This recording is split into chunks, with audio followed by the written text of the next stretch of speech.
making sense of the numbers for us and always very accurate in unpacking it for us. Election analyst, there he is, Wayne Sussman, joining us to discuss it. Hello, Wayne. Long time no chat. Good to hear from you again. So let me ask you that basic question.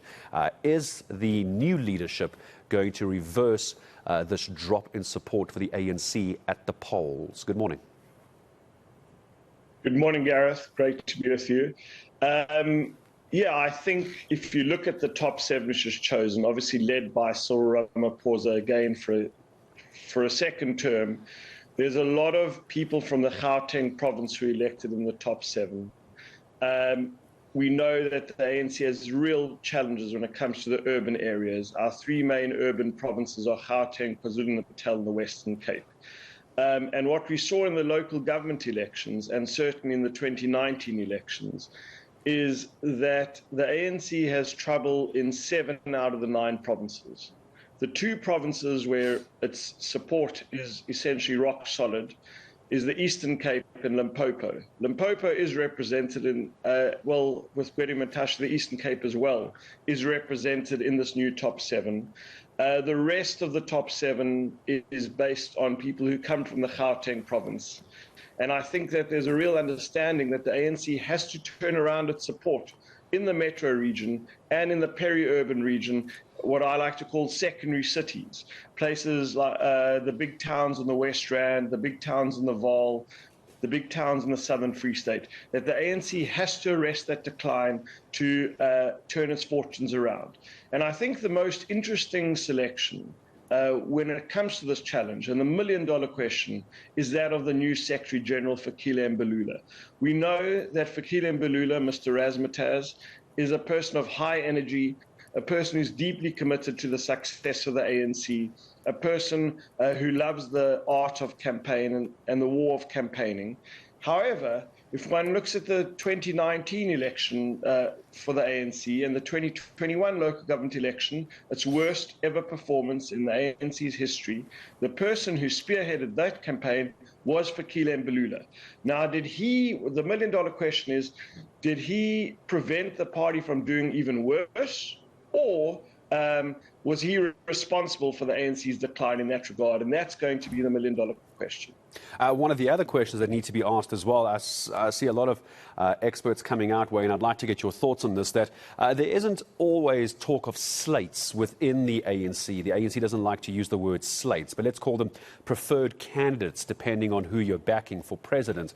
It didn't seem that the ANC KZN exactly got what they wanted either, and we know how important the KZN province is during elections as well. Some even calling it one of the swing provinces as well. So what do you make of the now Super 7, top 7, not exactly what KZN ANC was looking for?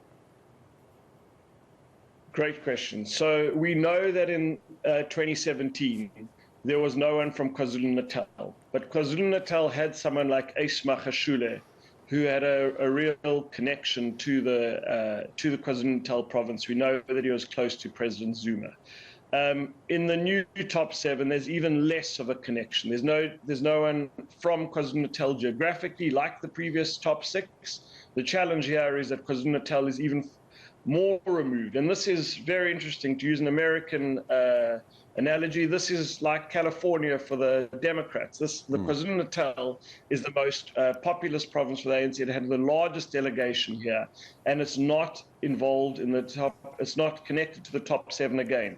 And we know in recent by-elections, the ANC has just lost a seat in eThekwini, the metro motherland of KwaZulu-Natal. It's been losing seats in northern KwaZulu-Natal. It's been seeing decline in support in southern KwaZulu-Natal, Zuma's heartland.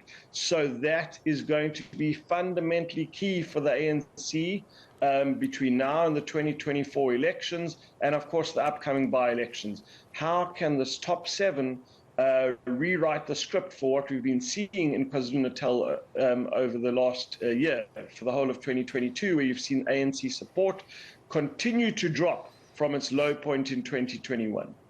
Give me your thoughts as well. Paul Mashatile, obviously the new deputy president for the ANC. A lot of talk that there aren't enough younger people coming in. And I'm sure many people are going to say, but Paul Mashatile isn't a youngster, and I'm not suggesting he is at all. But when compared to David Mabuza, he is a bit younger. Could this be young enough, I suppose is what I'm asking, to try and pull back that youth vote? Correct. So we've been focusing on geography. The other demographic, which is of great concern to the ANC, is younger voters. And this, by the way, often goes together with geography, i.e. we see older people remain in the Eastern Cape and Limpopo province tends to be relatively older when it comes to voting patterns in the metro regions, because people are coming to the large urban areas to seek jobs. That's a lot of those are younger people. So Paul Mashatile, I do think, has a chance of connecting better with younger people than his predecessor, the CAT, Deputy President Didi Mabuza. He, of course, is a highly skilled campaigner. He's now in a very powerful position. As the adage goes, he could be one heartbeat away. Well, he is one heartbeat away from the ANC presidency. He might soon be one heartbeat away from the actual presidency. He's now in the pound seat. We know traditionally that those who are the deputy president of the country or the ANC do become the president. Will that tradition continue? He's going to have to make sure of it, because he's going to have to be one of the people who will need to ensure that the ANC remains above 50%. And I want to ask you this, I'm sure we do have the time for this, Wayne. Let me ask you this as well. We're now seeing 3 women in the top 7 as well. Obviously, this was the top 6. If that was still the case, it would have literally been half of the most powerful body in the ANC. But there is now an extra position. Let me just remind viewers, we're talking about Nomvula Mokanyane, first Deputy Secretary General. Then second Deputy Secretary General is Maropene Ramakgopa, and we also have Treasurer, that being Gwen Ramakgopa as well. Was this done by design, do you think? A lot of people, including the Women's League within the ANC, saying not enough women representation. Is this enough, do you think, for voters?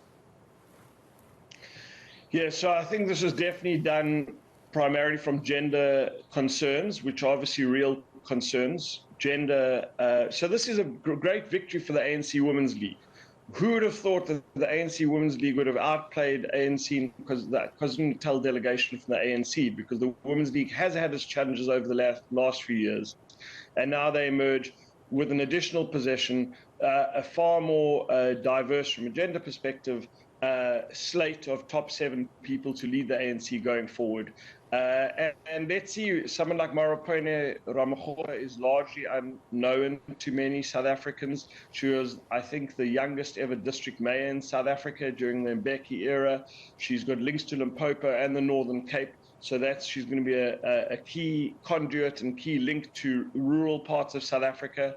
She's an intellectual, she's a younger person. So this new position can be a real advantage for the ANC, but the party's fundamentally got to turn its fortunes around. And the key thing now for the ANC is we saw lots of singing and songs against 4 and other candidates yesterday.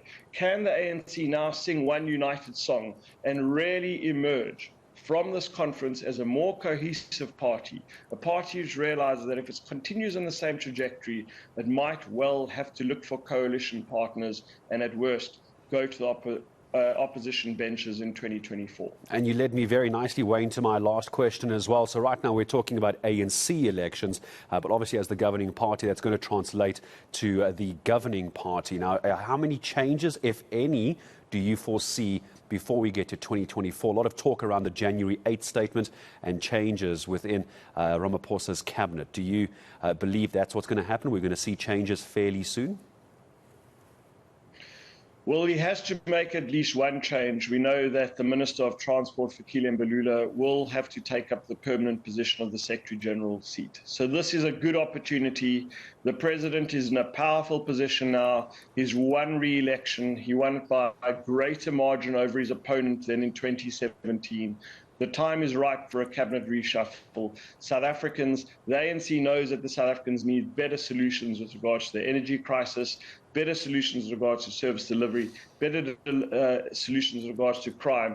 Now is a chance for Ramaphosa to play his hand and take more South Africans into his confidence that he's got the solutions between now and the 2024 election, and hopefully convince South Africans to continue voting for the ANC. Yeah, so while it might be a party at the moment after the election for the ANC yesterday, there's a lot of hard work for the next 2 years. And Wayne Sussman, I feel you and I are going to be talking a lot in the build-up to that. Always appreciate your time, Wayne. You're very kind. Elections analyst Wayne Sussman joining me this morning with a wonderful insight into what those numbers mean and how the ANC is going to have to change things. As they say, they are reformed. They're going to be changing a lot as we head to 2024, those national elections. So